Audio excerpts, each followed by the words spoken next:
And greetings, folks.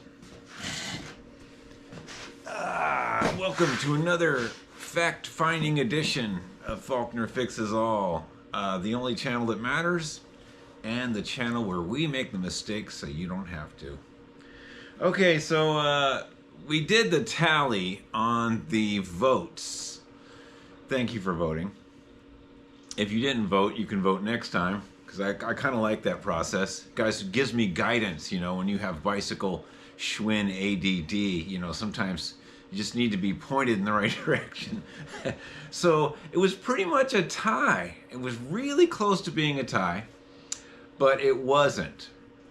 There was like a half vote for the Schwinn Traveler, the 63 Traveler. It was all even until one guy said, I'd rather see you work on the Huffy, Traveler, Speedster in that order. So I'm going to give him a half vote. And that's what put us over to work on the Speedster first. I mean the Traveler first. So what am I going to do? Well, since it was so close, I'm actually going to work on this Speedster first and put it on the paid subscriber channel. And then that way I'm not really gypping anybody. And there was a couple people on the paid subscriber channel that wanted to see the Speedster worked on. So you know what, we're going to cheat a little. I'm going to put this video on the paid subscriber. And we're going to change the tubes real quick. And I don't know what happened to the block pedals. I have to find those because I have to put this bike back to original to sell it. And I need those block pedals. And I don't know what bike they ended up on, but I'll search around. And they're coming off that bike. They got to go back on this. Anyway, this bike was born on February of 1976. It is a February of 76 Speedster. Serial number BM517619. The born on dates, I don't think there's a stamp. Oh, there is. There is an actual stamp here. Let's see what is going on there. Let me get my light. Maybe that'll be the born on date. Let's see here. Hang on. Man, you really need some magnifying glasses to see that. That is really hard to tell. It looks like I can't read that. I'm going to have to go get the... I'm going to have to get my magnifying glass to read that. But I believe that is the original tag. I'll have to get a... I cannot read that, folks. I know you can't. Okay, so this bike was stamped February of 76, and you know, it's pretty clean. We're gonna put some tubes in it. The back tube, the Schrader valve would just not do Schrader valve things. I replaced it twice and I just gave up. Something's going on inside the Schrader valve. The tube's probably a Schwinn original tube. This one is leaky as well, and it's probably cut now for me. I don't know. I didn't ride it like that, but that's a no-no. And I need to find the block pedals. I need to put this back down and a general cleaning. And I noticed this bike is from Wheat Ridge. And I looked that up, and it's kind of a cool little retro sticker on there. I looked it up, and I think it's from Wheat Ridge, Colorado. A little small town somewhere. So, yeah, it's got these funky non-Schwinn brakes. They're really in good shape, but they kind of look funky. The jury's still out about those. Anyway, it's mostly original. I put this light on here. This is a sky blue bike. And you could get the Speedster. In 1959, you could get a Speedster, but it was a cruiser. You know, it was probably S7 tires or even S2 tires, you know, 26 by 1 3/4. And you could get the Speedster in 1960. And it was also a big bike. It wasn't until 63 they came up with the curve bar Speedster, like this over here. And that ran from 63 to 70. This little curve bar special here. I can't really show you, but it's a Speedster, and it's got the curve bar here. And these were all really small frames. And you could get that bike until 1970. And then in 72, you could get a speedster with this straight frame. Now I checked the catalog, and maybe someone can shed light on this. There is no speedster listed for 71. If someone's got one out there that's 71, I'd like to know about it. But there is no speedster listed in the catalog for 71. Then it was back to 72, first year with the diamond frame. So they skipped a year. Wait, they skipped a year in 71. So 69 was really the last year you could get that camelback frame. Then 70 was the last year for that. And then they skipped a year in 71, and then 72 you could get this diamond frame like this blue one. And that lasted until 1978, I believe. And then they got cheap and got rid of the speedster. In 72 and 76, this bike was only available 3-speed or coaster brake. And a lot of them were just 3-speed and coaster brake configurations. All right, well, let's get into this. I guess we'll put you on time lapse while I take the wheels off. Maybe we'll take the front wheel off while I jabber a little. You guys seem to like that. And surprisingly enough, this is a 76 bike, and it has the metal wheel on the shifter, which is odd. Usually by now, these were plastic, and it definitely needs some grease. Yeah, that is dry. We don't like dry things. Yeah, that's dry. Yeah, you can hear it squeaking around a little. This whole thing needs a little love. And the sticker's missing off of that. But other than that, it's a pretty complete bike. Somebody's changed the pads. You know. It's even got the leg scraper reflector and the correct one on the front. This bike is going to be for sale. It's really nice, but it's just not, you know, it's not a traveler. Sorry, folks. All right, let's get you on here. I think I'll put you guys on time lapse. Everybody seems to like that. All right, see you in a minute. It's 1 second for you and about 20 minutes finding tools for me.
Okay, we're back. Yeah, you may have noticed that it was more than just putting a tire on. The bearings were dry and crunchy, so we repacked it. And I noticed when I first got this bike from Fred, I replaced the tubes with thorn-proof tubes because I was going to sell it, and that would be a selling feature. But they're both bad. And there's only like 2 rides on this thing. It's only, those tubes are only a year old. So I'll pump up that one thorn-proof and take a good look at it. I'm hoping it's a puncture, but the back one we've yet to delve into, and it has valve stem issues. And the front one doesn't have valve stem issues, but it didn't hold air, so kind of a bummer, because Thorn-proof tubes nowadays are kind of hit and miss. Anyway, so when I was going to put the front wheel on, and this was really loose, so I repounded it. I put it on the anvil and repounded this rivet here. It's better. That's something I can deal with now. And I was able to, you know, shine up areas you can't shine up when it's on the bike. So let's put it back on, and we'll chuck the front wheel back on, and then we'll see about this back wheel. You know, what we do here at Faulkner fixes all. We fix all. So let's chuck this on real quick, and then we'll put the front wheel on. And this is the year with the nice wheel locks. That's kind of nice. You know, it's a good year for that. It was always a good thing. Not that anybody's ever, you know, their life has been saved because the wheel loosened up and didn't come off. We don't know that. It was just a decent design, kind of let you know, hey, your front wheel's loose. It's still on. But, you know, if you're that silly that you're riding around with a loose front wheel, then I don't think a wheel lock's going to save you. But, you know, hey, you know, it sounded good. Safety feature, new wheel locks. All right, so we got the wheel locks. They're right here. And I forget the year these started, but it's nice. 70s, somewhere in the 70s. Oh, right, I forgot about the front brake. Maybe I can squeeze it by. Maybe I can squeeze it by.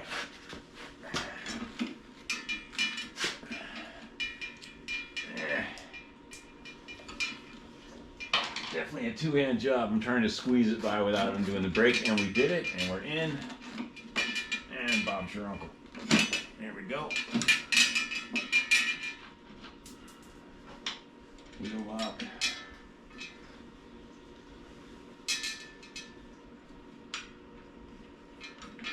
Yeah, this will be on the fender stay. I think it's missing the little washers. I don't have any. There's washers that go. Oh, right. For this year, they just have these big Mobus bolts that I think they switched to. On this year, I'm pretty sure they switched to these bigger bolts with a ring around them built in. Probably so they didn't have to use. They didn't have to use the washer. I think they omitted the washer on some of the 70s bikes, and they just used a different nut that allowed it to have a kind of a built-in washer. Here, I'll show you what they look like so you know. Pretty sure that started mid-70s as well. Yeah, they didn't have there was a fender washer that went wheel lock, fender stay, then a washer, then the nut, retaining nut. But I think in this year they went with this style, and then they could eliminate the fender washer, which is all good and dandy. Were they just getting cheap, or was there something, you know, did the bike was miraculously lighter? These bikes were between 38 and 41 pounds.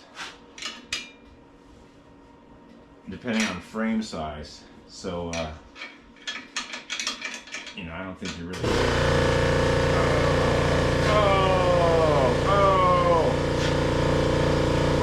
Yeah!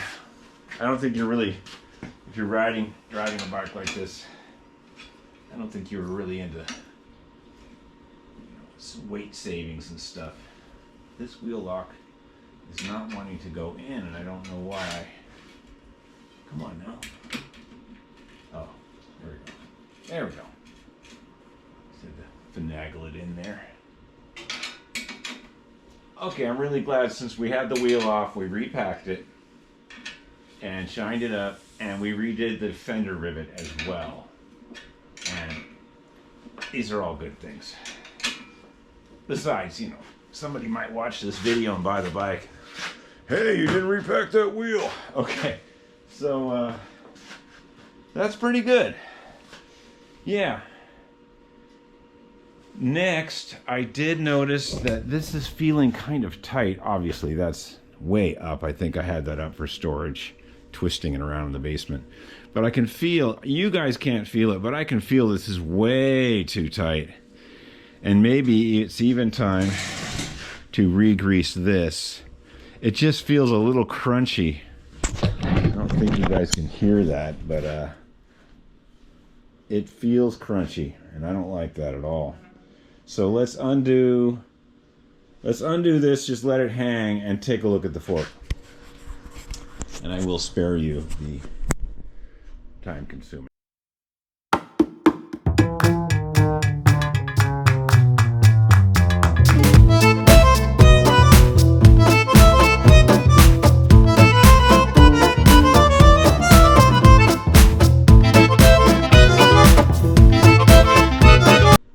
Hey folks, it's a cracked race. I can't believe it.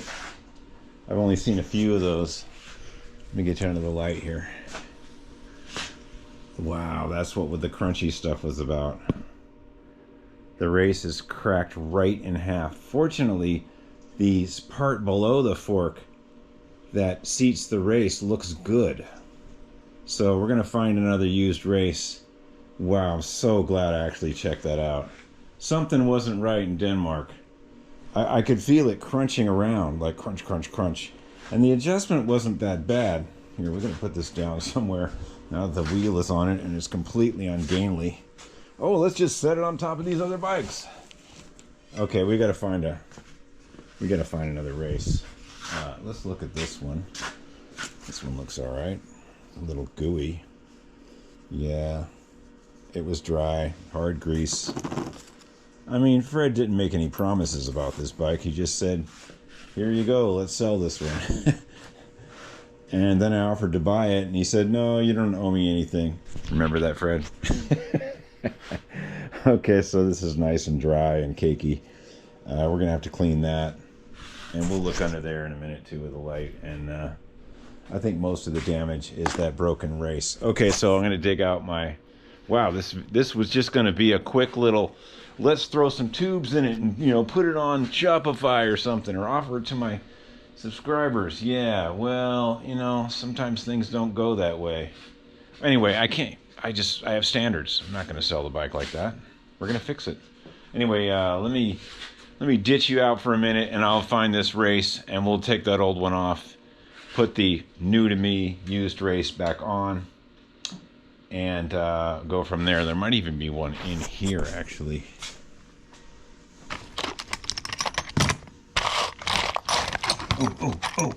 Oh, Mr. Cotta. Oh, yeah. Look at that. That's a nice one. Yeah, we even have bearings that are cleaner. Okay, yeah, let's pound that other one off, and we'll put this one on. It looks fine. Yeah, I'll take that to the bank all day. At least there's not a giant crack through it. All right, let me get this race off. I'll have to put you guys on the stand for a minute and shut you off. Sorry, I do not have an assistant. It's only me. There is no AI. There's no power tools. It's me. Okay, see you in a minute. Okay, we're back. Fresh grease, cleaned out cup in there. Same for there. The bearing is actually held in there with the grease. We got a new cone, new race on that. Not new to us. There's the old one that is definitely cracked. Yeah, gotta check these things, folks. All right, let's pop this in. And I'm running low on steam out here, I have to tell you. I thought this was going to be like Gilligan's Island, you know, a 3-hour tour, but it turned out to be much more. Dab a little of this extra grease on here. It was a 3-hour tour. Turned out to be a little bit more. Okay, that bearing's in there already. We know this to be a fact. And try not to scratch up the fork. This bearing is nice and clean and greased. I just cleaned the old bearings off. They were fine. A few little metal chips on that bottom one from that race probably. We blew it out. We cleaned it. It's good. Good to check these things, folks. Somebody else might have just, you know, unadjusted the bearing a little bit or something. But it felt bad. Something was bad in there, you know. So we're going to take this washer, and as usual, we always run this on a flat file. Always. That's just the way it is. Like right now, you can feel there's a little sharp edge where it started to turn a little bit, and this one's almost on its way out. But we'll ruin the gunmetal on this and clean the edge off. Yeah, man, it's really sharp. Wow. Yeah, it's a sharp one. Just dropped it too. I'm gonna have to lay it on something flat. Give me a second here. Something kind of flat over here.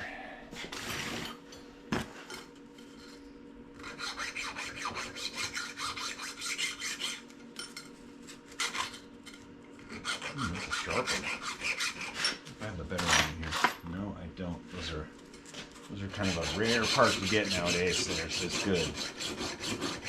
These Schwinns are so old, people have been through them so many times. It's just a part that you rarely find that's good on a parts bike. It's always mangled. But you can see on this one, it took a little off there. We can use this. It's okay. It's not great. All right, let's put it on here.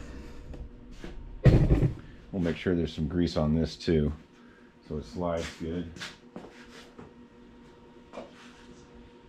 Yeah, it was going to be a 3-hour tour, and the weather got rough. And there's plenty of grease on these threads now for this little devil. It was a 3-hour tour.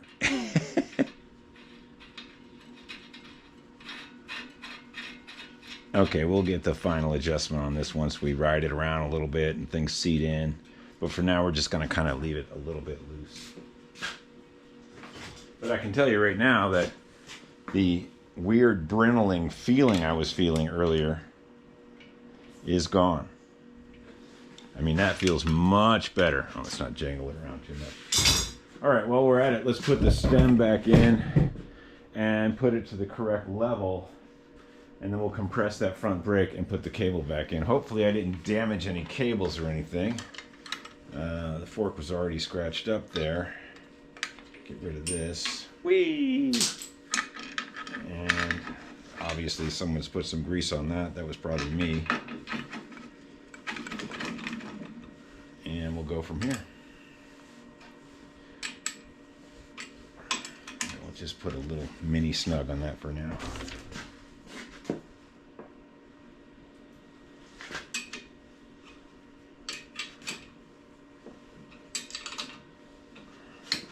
Oh yeah, I know you can't feel it on camera, but it feels so much better. Oh yeah.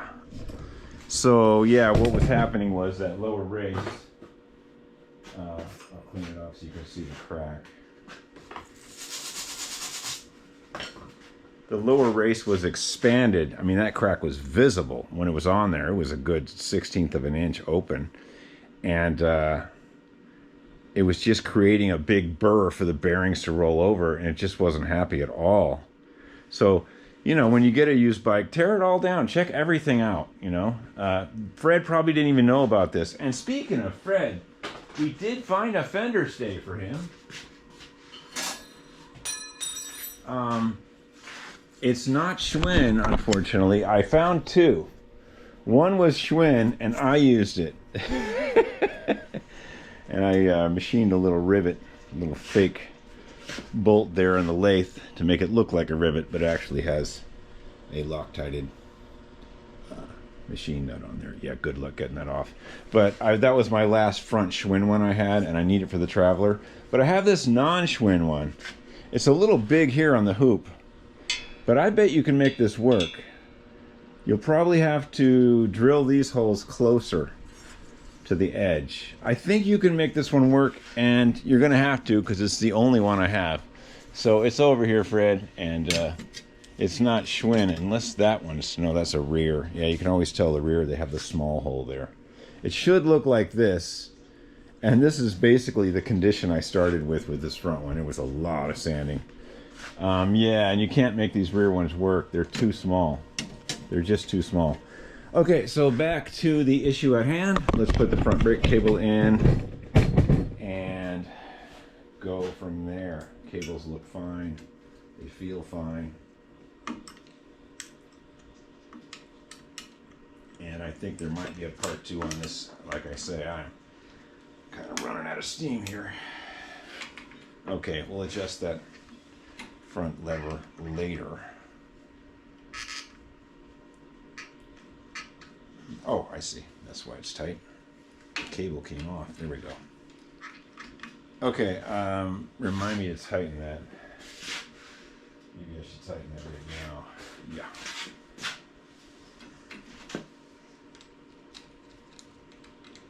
I don't really like these pads either.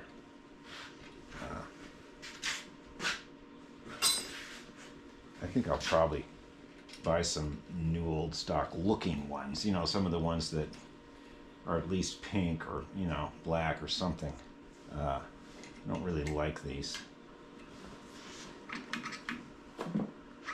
Okay, we now have a repaired race in the fork.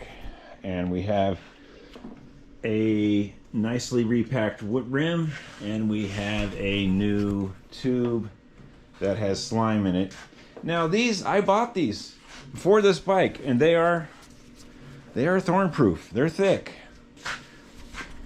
Let's see if we can pump this one up and see if it has a pinhole. I really doubt it, because it was only like, I only rode it like twice. I mean, I didn't even go to Bend Creek. I did not go off-roading on this bike. I bought these tubes new, and they suck. Huh. I don't hear anything coming out of that. Well, we'll let this sit a while. I am really disappointed in these tubes. They were expensive, and they were made by Kenda, and they were thorn resistant. And the valve stem's fine. I don't know. I don't know what happened to these. We'll just let this one sit for a while. You know, it's today's, you just take your chance. You get a tube that's no good even out of the box, you know. All right, let's see. We're pretty long-winded in this video, and I'm getting kind of tired, like I said. I think what we'll do is we'll look for those block pedals I stole. And that seems pretty good. That's good. This hub was really good, I remember. Chain's good. Yeah, we're going to find those block pedals. And this tire definitely needs a reseat. And I can't put any air in it. The Schrader valve does not work. Maybe I can take the Schrader valve out of that other one. I believe this to be a thorn proof as well, and I don't know why they're going bad. It's very, very annoying. Anyway, we're signing out. And the next video, we'll have the pedals, and we'll blow some of the dust off this thing. And I don't know if I can find a sticker for that or not. That's kind of annoying. It's coming along. Anyway, this one will be for sale on the channel. And yeah, you can watch me do the right thing and fix the right parts, like having broken races that are affecting things. Yeah, man, that's really unfortunate. I think that's going to go right in the scrap bin, wherever that may be. For now, it can just go in the handle parts. Okay, Faulkner fixes all. If you're not a paid subscriber, think about it. It really helps. Oh, well, this is going on the paid subscriber channel, so scratch that. Eventually, this will be on the normal channel, so if you see this and it's on the normal channel, then you should subscribe, because this is what I do, and I need all the help I can get, because, you know, I make mistakes too all the time. Okay, you guys be good. Look at that. Oh, my God, it's absolutely beautiful. We'll check that date code, too, later. Second video. Okay, see you guys later. Peace out.